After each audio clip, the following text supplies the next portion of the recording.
At 41 years old, Adeline Voss stood on the porch steps of a house that was no longer hers, holding a carpetbag that held everything she owned in the world. It was her husband's brother, Warren Voss, who put her out of it, not with his own hands, but with a lawyer's letter and an old survivorship clause that neither she nor her husband had ever thought to question, the kind of paper that decides a woman's fate while she is still grieving the man who signed it. When the door shut behind her for the last time, she had $11 sewn into the hem of her traveling skirt, her late father's brass compass in her coat pocket, and nowhere in the town of Prophet's Creek, Wyoming, that would call itself home. 3 weeks later, at a courthouse auction that nobody else troubled to attend, she spent 4 of those dollars on 90 acres of rock and sagebrush the county called Hollow Man's Draw, cursed ground, folks said, where an army troop train had sat abandoned among the stones for 90 years, its wheels sunk to the axle in silence since the winter of 1814. It seemed the most foolish $4 a desperate woman ever spent. It was not. Sealed inside those wagons was a truth that would give a dead man back his name, and give a dying town back its future.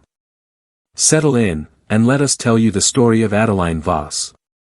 If you've ever been handed something everyone else called worthless, only to discover later that you were the one person alive who knew how to see it clearly, tell us where you're watching from tonight.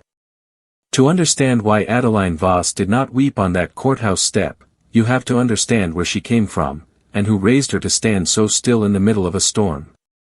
She was born Adeline Rourke, in a surveyor's tent pitched somewhere along the Platte River, the third daughter of a man named Cornelius Rourke, who had once carried a transit and a chain for the United States Army and never quite put down the habit of measuring the world around him. Cornelius was not a soldier by nature. He was a quiet, exacting man who loved straight lines and honest numbers the way other men loved whiskey or hymns, and he raised his daughters not on fairy tales but on the language of maps, on meridians and benchmarks, on the small brass symbols surveyors scratched into stone to tell the next man where true north lay. Adeline was the daughter who stayed close to him. While her sisters married early and moved toward softer lives, she sat at her father's elbow through long winters in a one-room cabin outside Laramie, learning to read a Platte map the way other children learned their letters, learning to hold a compass steady in a cold hand, learning the old army habit of writing dispatches in a simple cipher so that a lost message, if found by the wrong eyes, would look like nothing more than a merchant's tally of flour and nails. Her father called it a parlor trick. He had no notion, then, that he was arming his daughter for a war fought 90 years later, in a canyon neither of them had yet seen. Cornelius Rourke used to tell her that a good surveyor's whole education came down to a single, humble idea: nothing is worthless until someone has actually taken the trouble to measure it. He had seen fortunes made on land other men called barren, and fortunes lost on land other men praised as rich, simply because most people judged a thing by its look instead of its bones. He taught her to read a hillside the way a doctor reads a pulse, to notice what the rock and the water and the old wagon ruts were quietly telling her, long after the men who made those ruts were gone. It was a strange education for a girl in that country and that century, and it made her, in the eyes of the town she later married into, a little odd, too watchful, too careful with her opinions, a woman who would rather walk a boundary line twice than take another person's word for where it lay. She did not mind being thought odd. Her father had taught her that carefulness was not the same as fear, and that a woman who could read the ground beneath her feet would never truly be lost, whatever else was taken from her. She met Elias Voss the autumn she turned 23, when her father's surveying work brought them through Prophet's Creek, a modest timber and cattle town cupped in the foothills, named, as every schoolchild there could recite, for the vision of its founder. Colonel Josiah Voss, who was said to have led his soldiers safely through the mountains in the hard winter of 1814 and returned to found a settlement on the very ground Providence had shown him in a dream. Elias was the colonel's great-grandson, but he wore the family name lightly, without the polish his older brother Warren always carried like a watch chain. Elias ran the town's small sawmill with patient, unhurried hands, and he was the first man Adeline had ever met who asked her opinion of a survey line and then actually waited to hear the answer. He did not seem to mind that she noticed things other people missed. He seemed, if anything, glad of it, the way a man is glad of a second lantern on a dark road.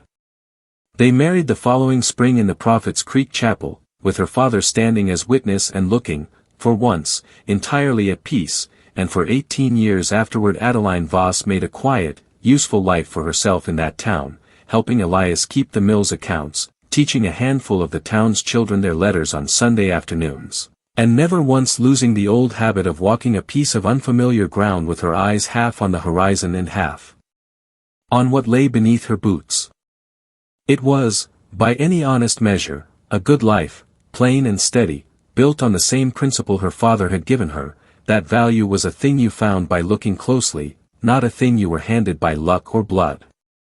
Warren Voss, who had inherited the family's bank and its old habit of being obeyed, never much cared for that principle, or for the sister-in-law who lived by it. He found Adeline's quiet watchfulness unbecoming in a woman, and he made no secret, over the years, of thinking his younger brother had married beneath the family's standing when he chose a surveyor's daughter with dirt-colored boots and an opinion about property lines. Elias only laughed at his brother's coldness, and told Adeline not to mind it, that Warren had been that way since boyhood, jealous of anything he could not entirely control. She did not mind it, not truly, not while Elias stood between her and his brother's disapproval like a good coat against a hard wind. She had no way of knowing, in those good years, how much she would come to need every lesson her father had ever taught her, nor how soon the coat that sheltered her would be taken away. The fall, when it came, arrived the way most true disasters do in that country, not with a single blow, but with a long, grinding illness that wore a good man down to nothing over one terrible winter. Elias took a fever in November of 1902, the kind that swept through the timber camps most years and usually passed through a strong man like a bad cold, and for the first 2 weeks Adeline nursed him with the calm confidence of a woman who fully expected him to recover, boiling broths and changing linens and reading to him in the evenings from the almanac he loved. But the fever did not break. It settled instead into his lungs, and by the second week of December, Elias Voss, 39 years old and gentle to the last hour, died in the bed where he had been born, with Adeline's hand in his and the mill's ledger still open on the desk downstairs, half finished, as though he had only stepped away for a moment and meant to come back. Grief alone might have been bearable. What broke over Adeline in the weeks that followed was something colder and far more deliberate. The mill and the house had been held under an old partnership deed drawn up by the boy's father years before, granting the land jointly to Elias and Warren with a survivorship clause neither brother had ever bothered to strike out, since it had seemed, in those easier days, like nothing more than a formality between two brothers who trusted one another. Warren did not see it as a formality now. Within a month of the funeral, his lawyer arrived at Adeline's door with papers explaining, in language as smooth and cold as a creek in January, that under the terms of the original deed,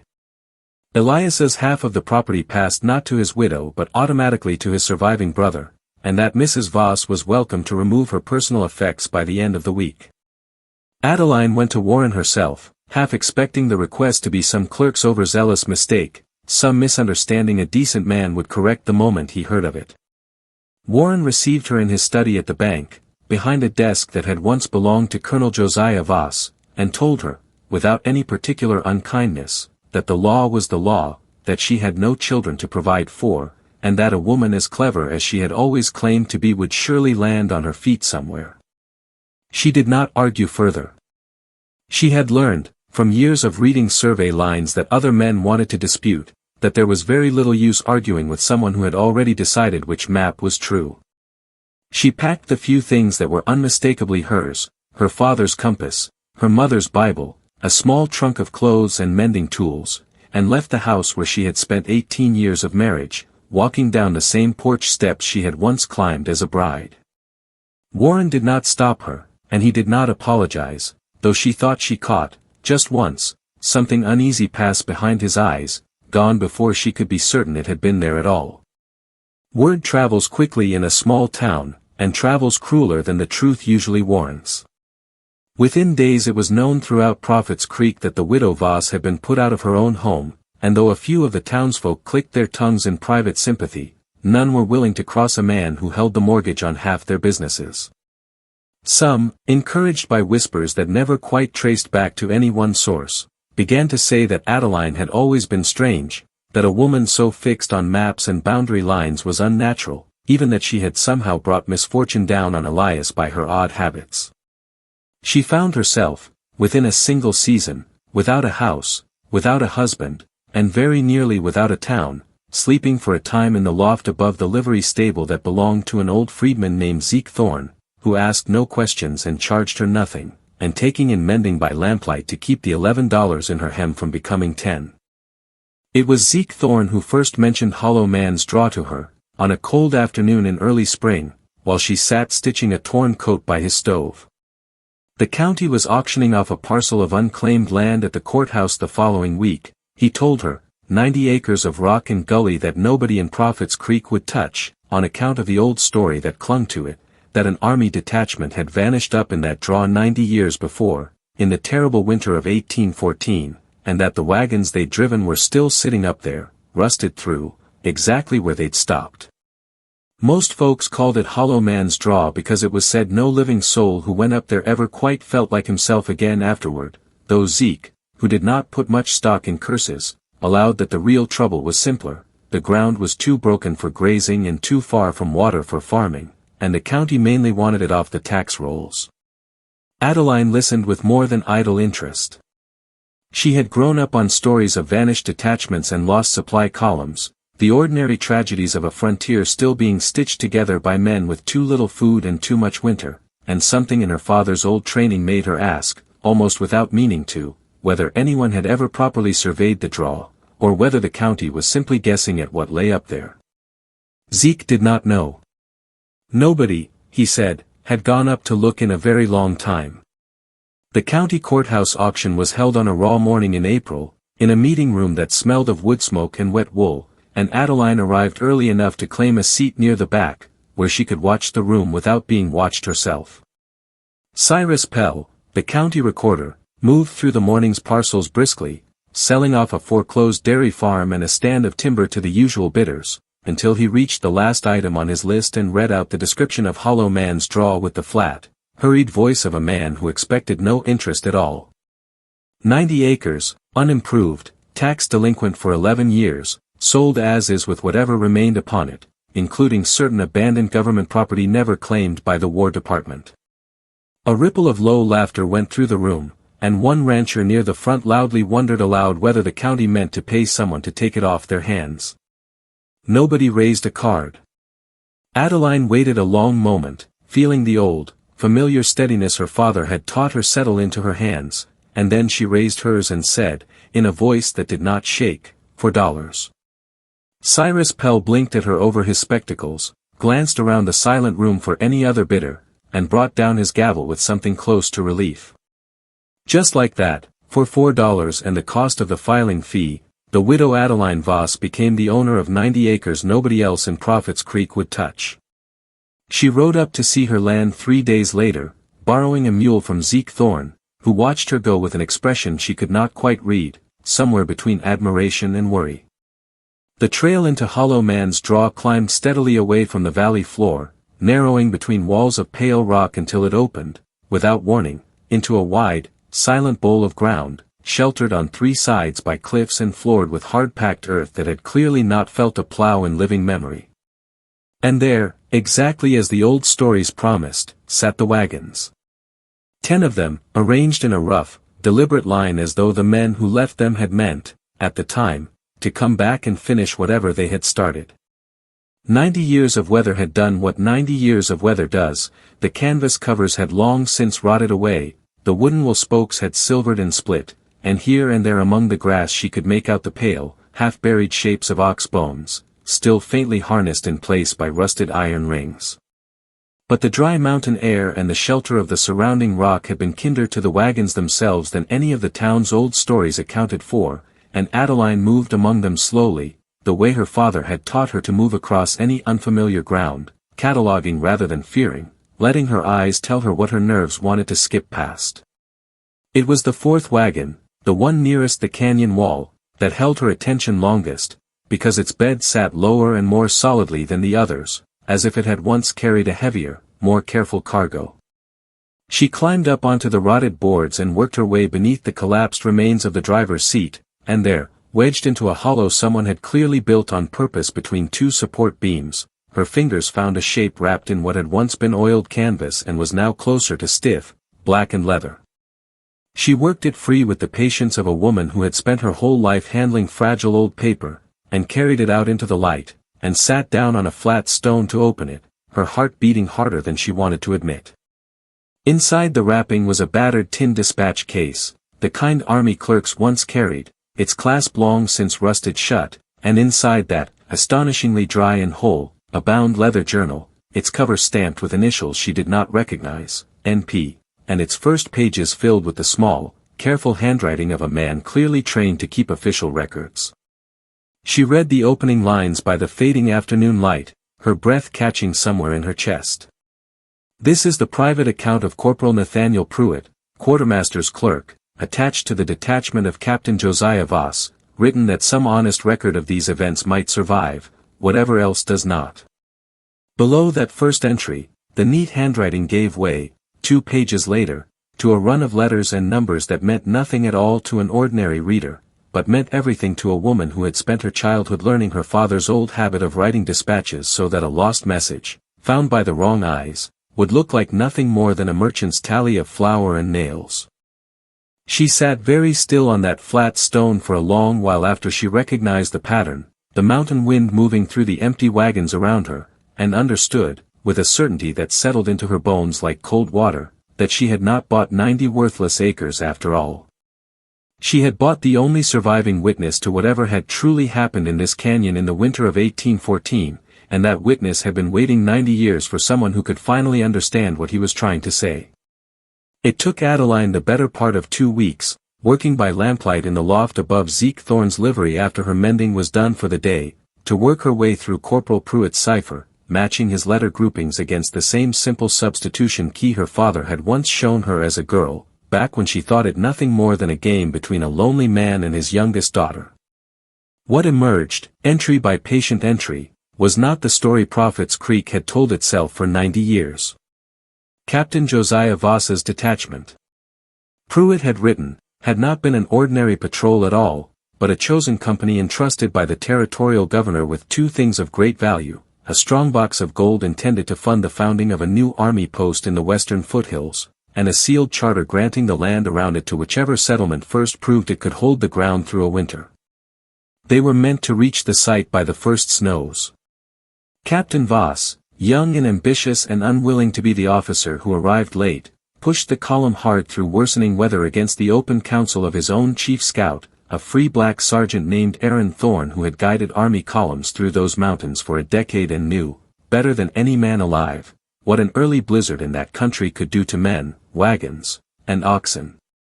Sergeant Thorne argued for turning back to a lower camp. Voss. Pruitt wrote with careful, damning restraint, would not hear of losing the season's glory to an old man's caution, and ordered the column forward into a storm that closed over them within a single day and did not lift for 11. What followed, in Pruitt's account, was not the tale of a valiant Indian ambush that Prophet's Creek children had recited in their schoolrooms for 3 generations. It was the far quieter, far crueler story of good men freezing a mile at a time in a canyon they could not climb out of oxen dying in their traces, of Captain Voss growing frantic and erratic as the days wore on, more concerned, in Pruitt's careful telling, with the gold and the lead wagon than with the soldiers dying around it.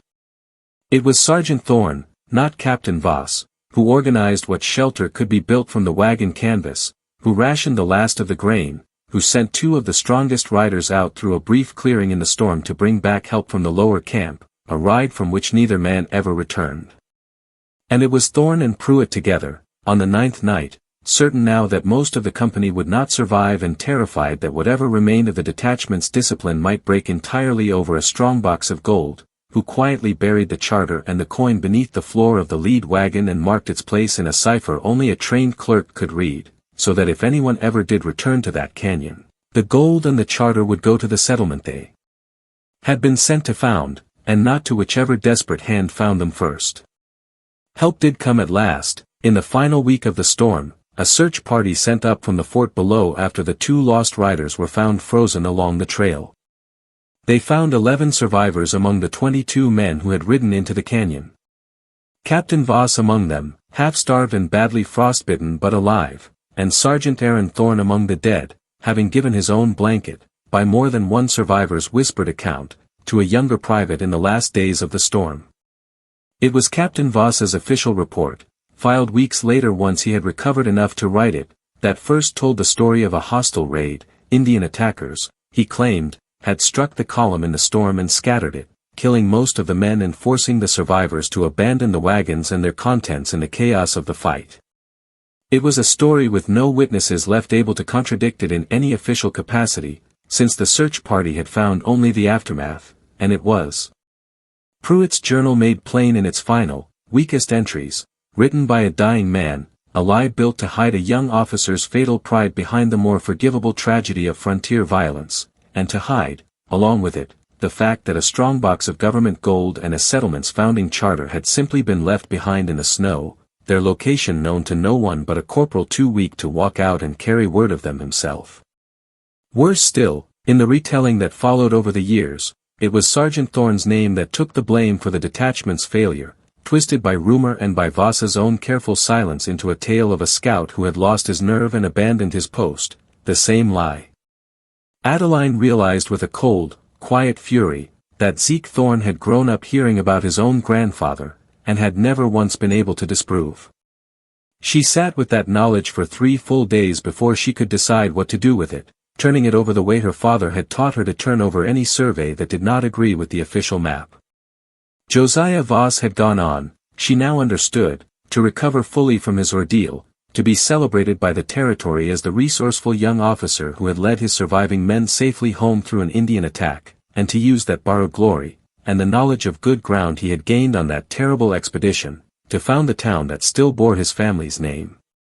He had built a bank, a dynasty, and a great-grandson named Warren who now sat behind the very desk Josiah Voss had once used to write his lie into the permanent record, a desk from which that same great-grandson had, 90 years later, put a grieving widow out of her own home on the strength of nothing more than his family's old habit of being obeyed without question. Word of what Adeline had found up in Hollow Man's Draw did not stay secret long, not in a town the size of Prophet's Creek, and not once a curious young cowhand named Riley spotted her hauling a wrapped bundle down off the mountain on the back of Zeke Thorne's mule and could not resist mentioning it at the mercantile counter that same evening. By the end of the week, the story had grown 3 separate heads, each wilder than the last, that the widow Voss had unearthed a chest of army gold, that she had found the bones of the missing soldiers and meant to sell them to a traveling museum show, that she had gone a little strange up on that cursed ground and was digging for treasure that did not exist. Warren Voss heard the first, truest thread of the rumor within 2 days, and unlike the rest of the town, he did not laugh it off.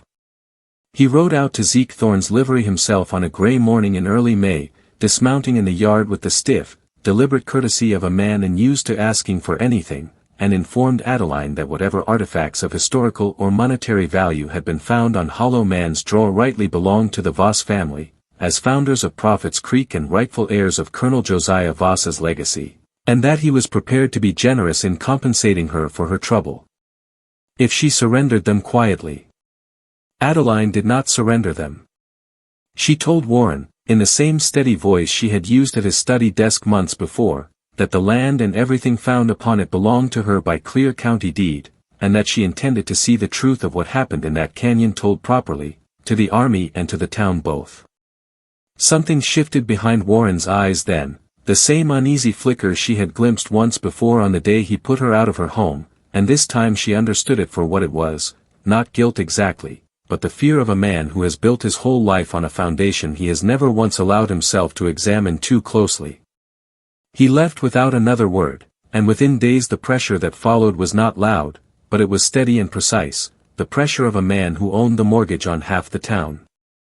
Cyrus Pell was quietly encouraged to review whether the Hollow Man's Draw auction had followed proper procedure.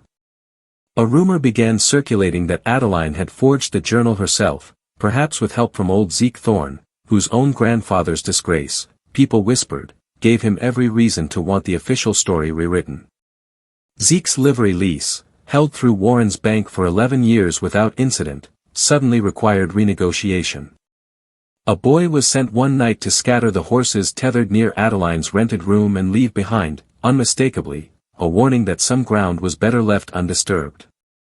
Prophet's Creek, faced with a choice between the comfortable myth it had told about itself for 3 generations and the uncomfortable truth a widow and a livery owner were trying to tell instead, mostly chose the myth, at first. A few of the townsfolk who had quietly pitted Adeline months before now crossed the street to avoid her, unwilling to be seen taking sides against the bank that held their own debts.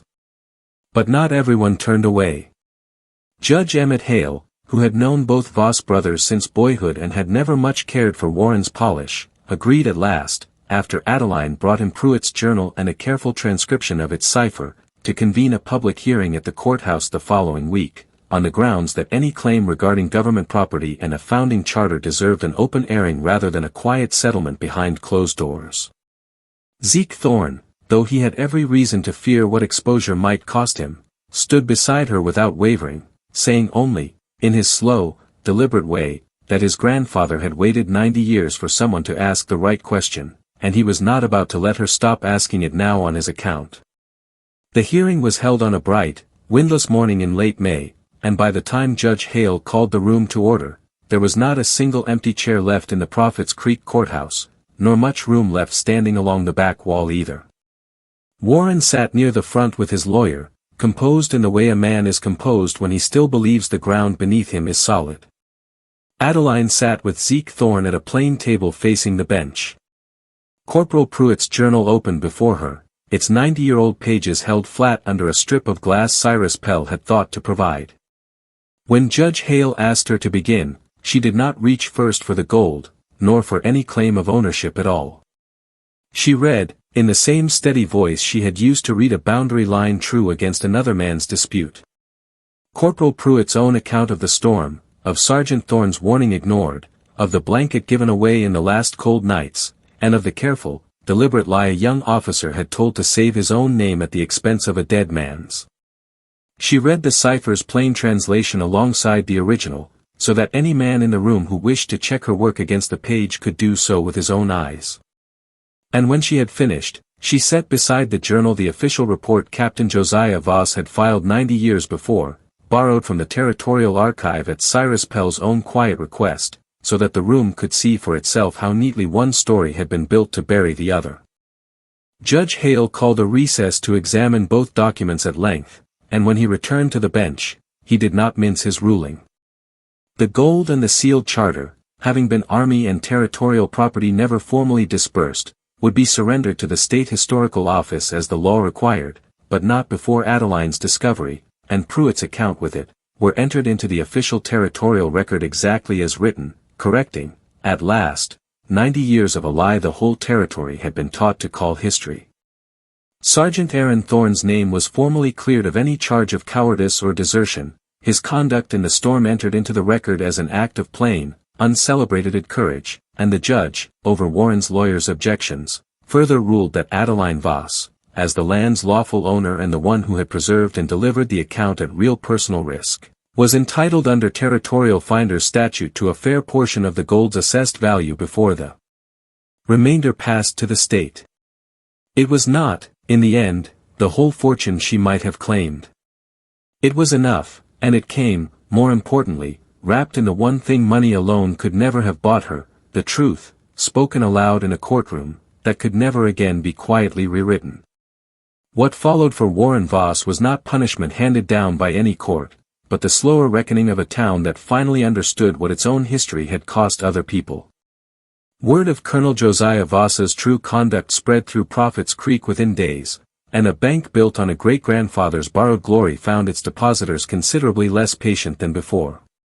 Warren, facing the prospect of losing far more than a single deed, agreed to a quiet settlement brokered by Judge Hale, releasing all claim to the old mill property, and, at Zeke Thorne's insistence rather than any legal requirement, forgiving outright the livery lease he had spent months trying to squeeze. Adeline never received an apology in words.